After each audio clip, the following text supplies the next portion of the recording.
친애하는 청취자 여러분, 본 인터넷 방송을 통하여 만나게 됨을 먼저 하나님께 감사드립니다. 주간빌라 774호 2014년도 10월 17일에 시작된 성경 퀴즈 문제는 이제 지상을 통하여 그간 발표되었지만은 이제부터는 직접 해설을 통하여 그 해답을 함께 연구해 보려고 합니다. 해설을 통하여 풀어감으로 성경의 핵심을 파악하고 여러분의 신앙의 성장을 도모하려는 것이 목적이 되겠습니다. 여러분은 퀴즈 문제를 풀기 전에 먼저 준비해야 할 것이 있습니다. 첫째로 먼저 간단하게 기도로 시작하십시오. 어떻게 기도할까요? 시편 119편 18절에 있는 대로 내 눈을 열어서 주의 법에 기이한 것을 보게 하소서라고 기도하면 됩니다. 하나님의 말씀은 영감으로 기록된 책이므로 영안이 열려야 주의 법에 기이한 것을 보고 깨닫게 되기 때문입니다. 영안이 열려지지 않으면 성경 읽기가 지루해집니다. 아무리 열심히 읽으려 해도 얼마 가서 성경 읽기가 실증이 나고 중단하게 됩니다. 그래서 한평생 예수를 믿어도 처음부터 끝까지 창세기로부터 요한계시록까지 성경을 일독하기가 어렵게 됩니다. 그러나 영안이 열려지면은 주의 말씀은 읽으면 읽을수록 더 흥미롭게 느껴지게 되는 것입니다. 기이한 것을 깨닫고 입술이 열려 찬송이 나와야 합니다. 시편 107편 8절을 보면은 여호와의 인자하심과 인생에게 행하신 기이한 일을 인하여 그를 찬송할지로다라고 했습니다. 기이한 일을 깨달으면은 우리의 심령은 저절로 하나님을 찬송하게 됩니다. 또한 영적인 입맛이 달라집니다. 시편 19편 10절에 보면은 금 곧 많은 정금보다 더 사모할 것은 꿀과 송이 꿀보다 더 달다고 했습니다. 여러분은 지금 날마다 성경을 읽고 계십니까? 정금이란 돈입니다. 황금만능주의의 시대에 살아가는 우리들이 돈보다 말씀을 더 사모해야 한다는 것입니다. 송이 꿀보다 더 달다는 말은 맛을 체험했다는 말입니다. 아직 성경이 하나님의 송이 꿀보다 더 달다는 체험을 하지 못하셨다면 영적인 양식을 잘 공급받지 못하고 있는 것이 되겠습니다. 양식이 부족하면 굶주리게 됩니다. 굶주리면 기하선상에서 우리 영혼이 방황하게 됩니다. 그러므로 여러분들은 오늘 저와 함께 조금씩 성경을 읽으며 그 맛을 체험하며 하나님이 우리를 얼마나 사랑하고 계시는지 체험하시기를 바랍니다. 오늘은 지상에 먼저 게재되었던 창세기 문제를 함께 생각해 보려고 합니다. 창세기는 하나님 중심, 하나님의 창조의 능력을 나타냅니다. 그리고 인간 역사에 있어서 신인의 역사를 우리에게 설명해 줍니다. 1장에서 11장까지는 아담과 에녹과 노아의 역사, 12장에서 50장까지는 아브라함과 이삭과 야곱과 요셉으로 나누어 기록되어 있습니다. 먼저 우리는 창세기 1장 1절에서 11장까지 창조 역사를 중심한 삼인의 역사를 오늘은 살펴보려고 합니다. 1장에서 11장까지 있는 말씀을 그대로 받아들이고 믿는다면 구약 성경의 나머지 부분과 신약 성경에 나타난 모든 사건들을 이해하는 데 조금도 어려움을 느끼지 않게 될 것입니다. 이 시대의 세 사람의 중요한 인물은 아담과 에녹과 그리고 노아라고 하였습니다. 그리고 이 시대에 중요한 네 가지 사건이 기록되어 있습니다. 그것은 하나님의 놀라운 창조의 역사와 인간의 타락과 또 이 지구촌에 걸친 홍수의 사건과 신할 평지에 이루어진 바벨탑 사건이라고 할 수가 있습니다. 이 창조시대의 성경은 10가지 특징을 우리에게 특별히 설명해 주고 있습니다. 첫째로는 하나님은 우주의 만물의 창조주시며 창조 후에 안식하시는 분으로 기술한 유일한 시대입니다. 사람은 창조되었지 진화된 것이 아닙니다. 종의 기원은 종류대로 창조된 것이지 다윈의 진화론처럼 되어진 것이 아닙니다. 둘째, 우리에게 처음으로 창조된 인간 아담과 그의 타락, 그리고 처음으로 태어난 인간 가인과 그에 대한 사건을 알려줍니다. 셋째, 처음으로 승리한 아벨의 역사와 처음으로 죽지 않고 하늘나라로 승천한 에녹에 대한 이야기를 가르쳐줍니다. 넷째는 우리가 뱀과 까마귀와 비둘기에 대한 이야기를 듣게 됩니다. 다섯째는 우리는 창조에 있어서 하나님의 영광과 구원에 있어서의 하나님의 은총의 역사를 분명하게 볼 수가 있는 것입니다. 많은 사람들은 구약시대는 율법시대이므로 율법을 지켜야 구원을 받고 신약시대는 은혜시대이므로 율법을 지키지 아니하고 은혜로만 구원을 받는다고 주장을 합니다. 그러나 이러한 주장은 분명히 거짓임을 알아야 합니다. 성경에 대한 분명한 지식이 없으면 참과 거짓을 분별할 능력이 없어지게 되는 것입니다. 솔로몬 왕건 전서 7장 12절에 지혜도 보호하는 것이 되고 돈도 보호하는 것이 되나 지식이 더욱 아름다우면 지혜 얻은 자의 생명을 보존함이라고 했습니다. 지식을 얻는 것이 더욱 아름답다. 왜냐하면 그것은 돈보다도 더 아름다운 것은 우리의 생명을 보존하기 때문이라고 했습니다. 호세아 선지자는 4장 6절에서 내 백성이 지식이 없으므로 망한다고 했습니다. 신지식이 없으면 그 누구를 막론하고 멸망의 길로 간다는 말씀입니다. 사도 바울은 그래서 빌립보 3장 8절에 또한 모든 것을 해로 여기면 내 주 예수 그리스도를 아는 지식이 가장 고상함을 인함이라. 내가 그를 위하여 모든 것을 잃어버리고 배설물로 여기면 그리스도를 얻고 그 안에서 발견되려 함이니 내가 가진 의는 율법에서 난 것이 아니요 오직 그리스도를 믿음으로 말미암은 것이니 곧 믿음으로 하나님께로서 난 의라고 했습니다. 가장 고상한 지식이 무엇입니까? 대학원에서 공부하는 지식이 아니라 예수 그리스도를 아는 지식이 가장 고상한 지식이라고 했습니다. 그러므로 우리는 참된 지식을 가져야 할 필요가 있습니다. 즉 구원은 구약시대나 신약시대에 동일하게 하나님의 은혜로 받는다는 사건입니다.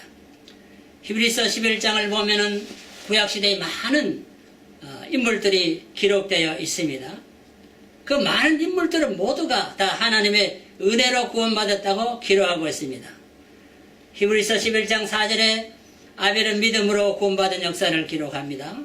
5절에는 에녹이 믿음으로 죽지 않고 하늘나라로 승천한 사건을 기록하고 있습니다. 7절에는 믿음으로 노아가 방주를 예비하여 온 가족을 구원했다는 기록이 있습니다. 이 히브리서 11장 7절은 창세기 6장 8절에 있는 대로 그러나 노아는 하나님께 은혜를 입었더라. 창세기에 있는 역사를 히브리가 그대로 기록하고 있는 것입니다. 노아의 사정은 당시에 하나님 보시기에 의인이요 완전자라고 했습니다. 그는 에녹처럼 하나님과 동행하였다고 했습니다. 그에게는 세 아들 셈과 함과 야벳이 있었는데 인류 모든 족속들의 조상이 되었다고 기록하고 있습니다. 8절에는 우리가 말하는 대로 믿음의 조상 아브라함이 구원받은 사건이 기록되어 있는데 그것도 하나님의 은혜라고 했습니다. 히브리서 11장 8절은 창세기 15장 6절에 기록된 대로 아브라함이 여호와를 믿으니 여호와께서 이를 그의 의로 여기셨다는 말입니다. 사도 바울은 갈라디아서 3장 6절에 아브라함이 하나님을 믿음에 이것을 그에게 의로 정하셨다고 기록했습니다. 로마서 4장 3절에는 성경이 무엇을 말합니까? 아브라함이 하나님을 믿음에 이것이 저에게 의로 여기신 바 되었다고 했습니다. 믿음은 하나님이 주신 최대의 선물입니다. 은혜의 선물인 것입니다. 히브리서 11장 11절에는 사라도 믿음으로 잉태하는 사건을 기록했습니다. 21절에는 야곱이 믿음으로 요셉의 각 자손들을 축복했다고 했습니다. 22절에는 요셉도 믿음으로 구원받은 사건을 기록합니다. 23절에는 모세가 낳았을 때 그의 부모들도 믿음으로 이 아이를 잘 길렀다고 했습니다. 그리하여 모세는 장성하여서 공주의 아들이라 칭함을 거절하고 하나님의 백성과 함께 고난받기를 잠시 죄악의 낙을 누리는 것보다 더 좋아했다고 했습니다. 이 세상에는 죄악의 낙을 더 좋아하는 사람들이 많습니다. 왜 그럴까요? 믿음이 없기 때문이겠지요. 하나님의 은혜는 믿음으로 나타나는 것입니다. 그리스도를 위하여 받는 능력을 애굽의 모든 부하보다 더 큰 재물로 여겼다. 왜 그렇습니까? 믿음으로 사는 것은 하늘에 상급이 있기 때문이라고 히브리서는 기록하고 있습니다. 은혜로 구원을 받기 때문에 직업에는 귀천이 없습니다. 31절에 보면은 기생 라합도 믿음으로 정탐꾼을 영접하고 멸망의 도성에서 구원받은 것을 기록합니다.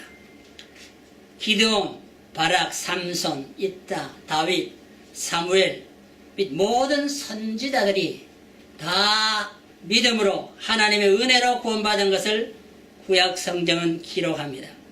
그러므로 신구약의 기록을 종합해 볼 때에 모두가 믿음으로 하나님의 은혜로 구원받은 것이지 율법시대라고 율법의 행위로 구원받은 것이 아님을 분명히 우리에게 가르쳐 줍니다.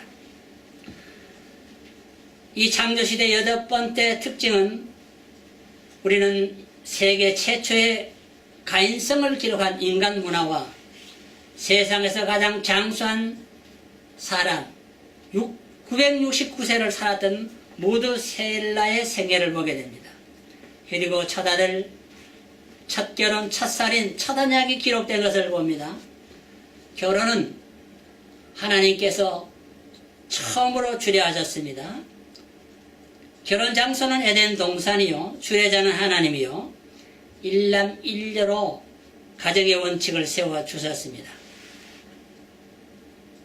그리고 첫 살인도 기록되었습니다. 형인 가인이 동생 아벨을 쳐 죽였습니다. 첫 언약도 기록하고 있습니다. 죄를 인하여 범죄한 인간들에게 새로운 구원의 언약을 창세기 3장 15절은 우리에게 기록해주고 있는 것입니다. 8번째 이 시대의 특징은 인간 문화의 첫걸음인 무화과나무로 잎을 엮어서 옷을 만들어 입었다는 것이 나옵니다. 그러나 하나님의 구속의 역사는 가죽옷을 통하여 인간에게 구원의 역사를 이루기 위하여 피를 흘려야 하는 사실을 우리에게 기록합니다. 9번째로는 방주에 대한 기록이 기록되어 있습니다. 이 방주는 분명히 성경에 보면은 높은 산 꼭대기에서 지은 것이 아니라 평지에서 지은 것이 기록되어 있습니다. 사람들은 높은 산 꼭대기에서 별을 지었다고 노래를 불렀습니다.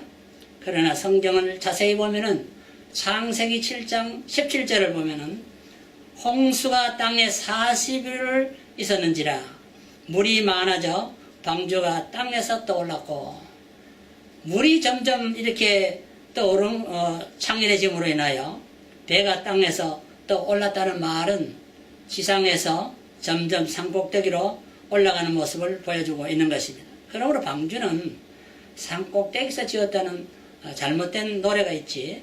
이것은 사실은 평지에서 지은 것입니다. 어떻게 산꼭대기까지 하루 등산을 하려면 오르내리는 일만 하루인데 배를 지을 수가 있겠어요?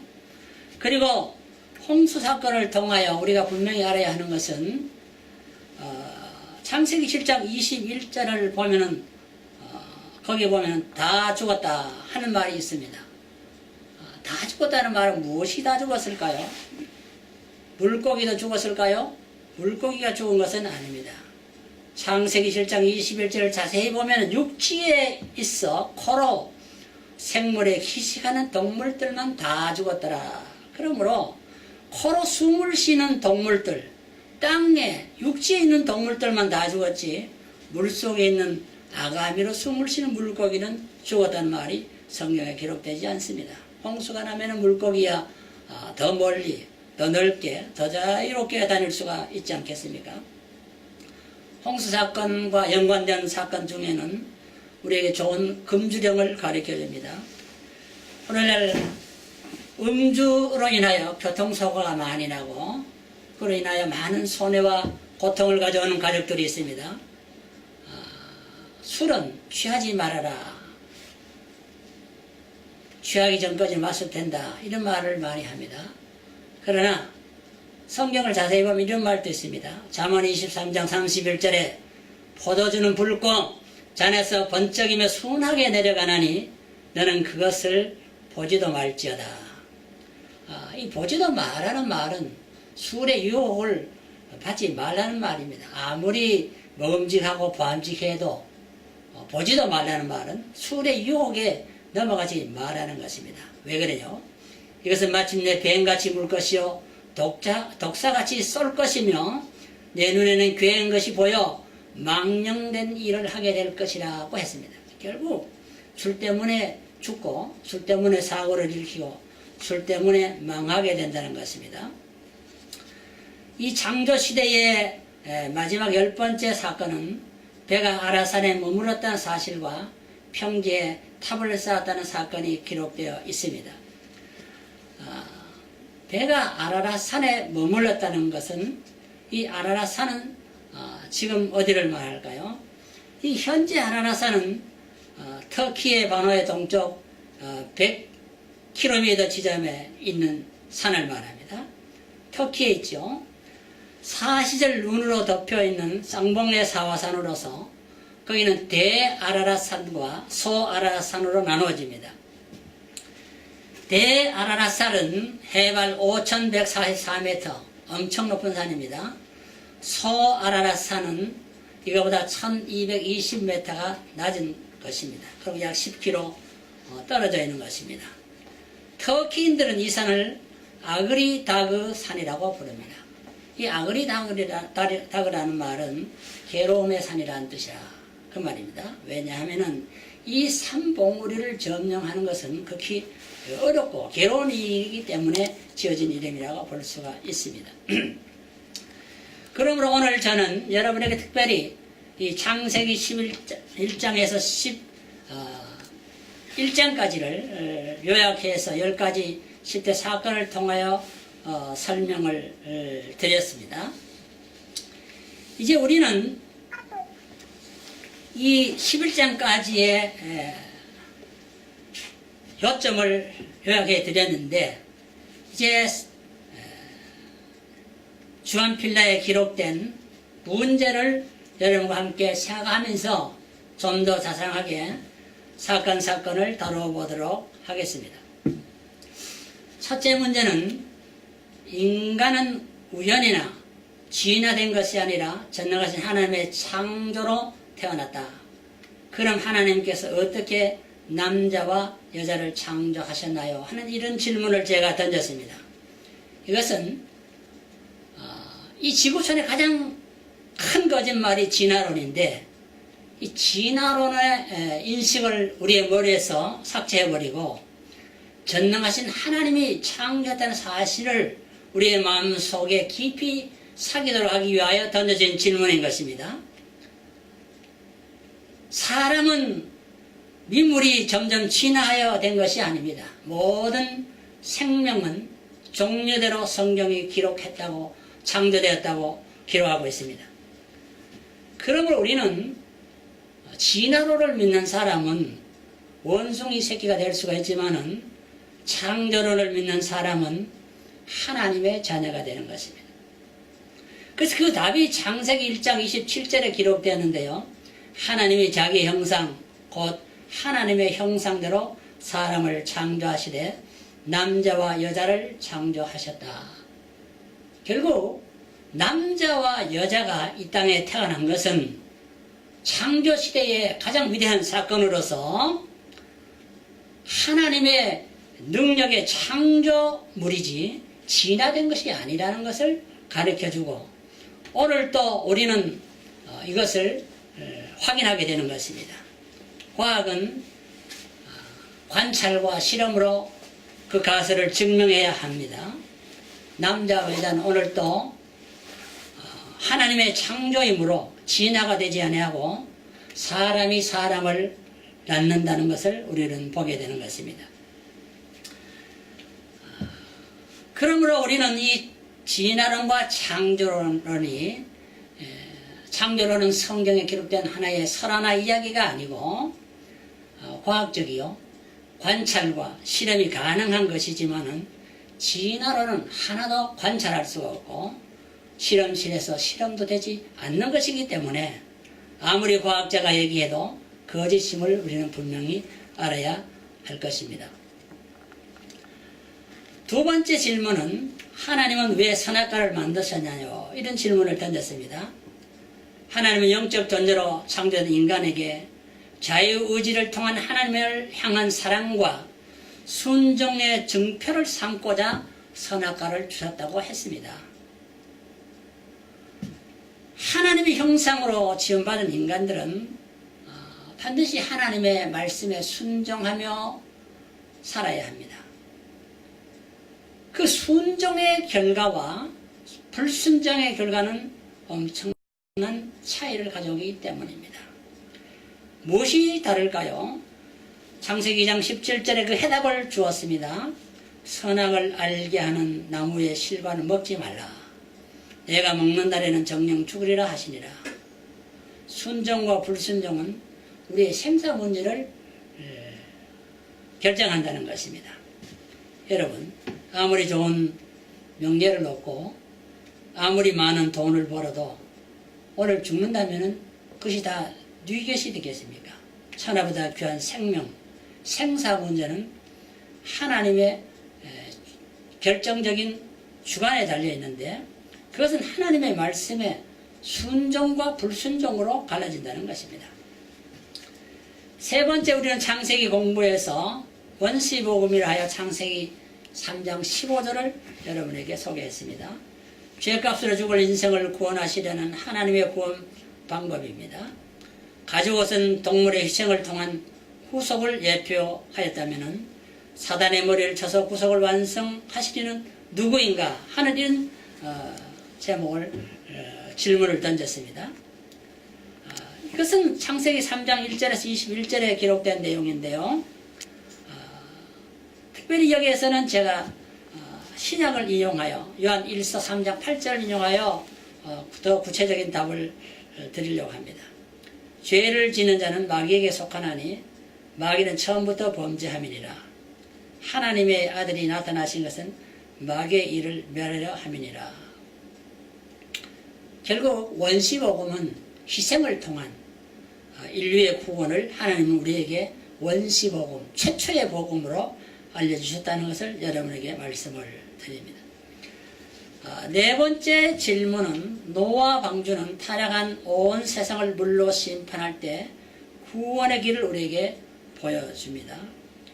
이와 같이 세상 끝날에는 불로 인류를 심판할 것입니다. 우리는 이 노아 방주 사건을 통하여 하나님은 최초의 배를 만드는 조선 산업의 선구자였었다. 그것을 알 수 있습니다.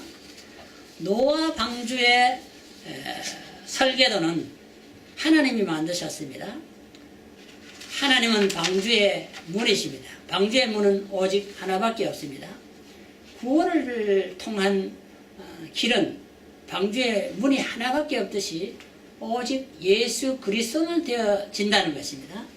인간의 지혜나 설계나 선행으로 이루어지는 것이 아니고 하나님이 정해놓으신 그 문을 통해서 들어가는 자만이 홍수 심판에서 멸망을 받았던 것입니다. 그러므로 성경은 구원의 길이 어디에 있다고 확실히 설명해 주었는데, 이 질문은 노아 방주 사건을 통하여 구원의 길이 어디에 있는지 제가 질문을 던졌습니다.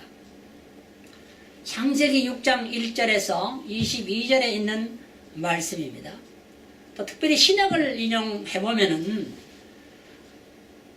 사도행전 4장 12절에 다른 이로서는 구원을 얻을 수 없나니 천하 인간의 구원을 얻을 만한 다른 이름을 우리에게 주신 일이 없음이니라 하였더라.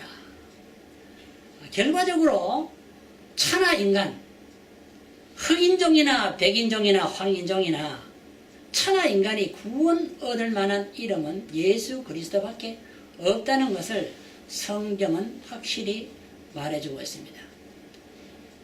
석가를 통하여, 명절을 통하여, 알라를 통하여 구원하는 것이 아니라 예수 그리스도를 통한 유일한 구원의 길을 말해주고 있습니다. 이것은 오늘 기독교회가 타종교회는 구원이 없다 하는 말을 하는데, 이것은 너무 고집이 세어서 하는 말이 아니고 하나님의 기록된 말씀이기 때문에 전달해 주는 것입니다. 귀 있는 자는 들을 수가 있을 것입니다. 다섯 번째 질문은 에덴에서 발원하여 동산을 흘러내린 네 강의 이름이 무엇이냐, 이렇게 물었습니다.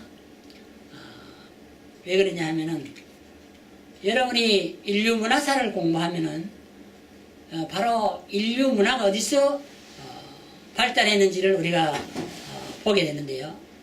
중국의 황하강 중심의 중국 문화나 또 나일강을 중심한 에집트의 문화나 아니면은 이 유프라데스 티그리스 강을 중심한 메소포타미아 문명을 우리는 공부하게 되는데, 성경은 에덴에서 발원하여 동산을 흘린 네 강에 바로 여기에 그 답이 창세기 2장에 나와 있는데, 비송강, 기온강, 히데겔, 유브라데 강이라고 기록했습니다. 다시 말씀드리면 바로 인류의 문화가 바로 여기서부터 최초로 시작된 것을 성경은 가르쳐주고, 우리 일반 학교에서 배우는 문화사에도 바로 이 메소포타미아 문명을 인류의 최초의 문화로 설명하고 가르쳐주고 있는 것입니다. 여섯 번째 질문은 사람이 죽지 않고 살아서 혼련히 변화되어 천국으로 갈 수 있을까요? 하는 이런 질문을 던졌습니다. 왜 그럴까요? 사람에게 한 번 죽는 것은 정하신 것인데도 불구하고 죽지 않고도 살아서 하늘나라로 올라갈 수 있다는 것을 신구약이 똑같이 말해주고 있다는 것을 말씀드리고자 이 질문을 던진 것입니다. 구약에는 소수의 무리가 죽지 않고 살아서 승천한 모습을 기록하고 있지만은 신약 고린도전서 15장을 읽어보면은 고린도전서 15장 51절의 마지막 날에 순식간에 호련히 다 변화하여 천국으로 올라간다. 이 지구촌에 수십억이 살고 있지만은 살아있는 자들이 주님 다시 오시는 날에 순식간에 혼련히 다 변화한다. 빼지 않고 다 변화한다. 이 순식간에 이 엄청난 변화의 사건과 공중으로의 하늘나라에 승천되어질 사건을 신약성경은 보여주고, 구약은 그 대표적인 예로서 한두 명을 우리에게 보여주고 있는 것입니다. 그래서 일곱 번째 질문을 던지기를, 성경은 살아서 승천한 두 사람이 누구라 하였습니까? 구약 성경에서 두 사람을 기록했는데요. 하나는 창세기 5장 24절에 에녹이라고 했습니다. 에녹이 하나님과 동행하더니 하나님이 그를 데려가심으로 세상에 있지 아니하였더라. 죽지 않고 하늘나라로 갔다는 것입니다. 열왕기하 2장 11절에 보면 엘리야도 그랬습니다. 두 사람이 행함에 말하더니 호련히 불수레와 불말들이 두 사람을 격하고 엘리야가 회리바람을 타고 승천하더라. 즉 구약에서는 살아서 승천한 사람 에녹과 엘리야를 말합니다. 혼련이 되어진 사건들입니다. 갑자기 되어진 사건입니다. 아프지 않고 병원에 입원해서 입원을 내지 않고 혼련히 하늘로 승천했다는 것입니다. 어떤 사람들은 엘리야가 어떻게 승천했냐 물으면은 불말과 불수레를 타고 올라갔다. 그것은 성경을 잘못 보고 하는 잘못된 이야기입니다.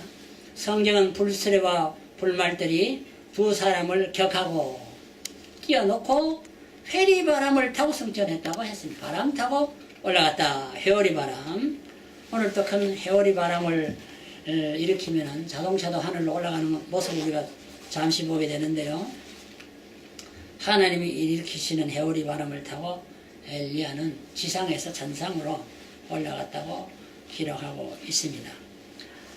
제가 이렇게 7가지 질문을 우선 던졌습니다. 이것이 1장에서 5장까지 특별히 중요한 내용을 요약하는 질문이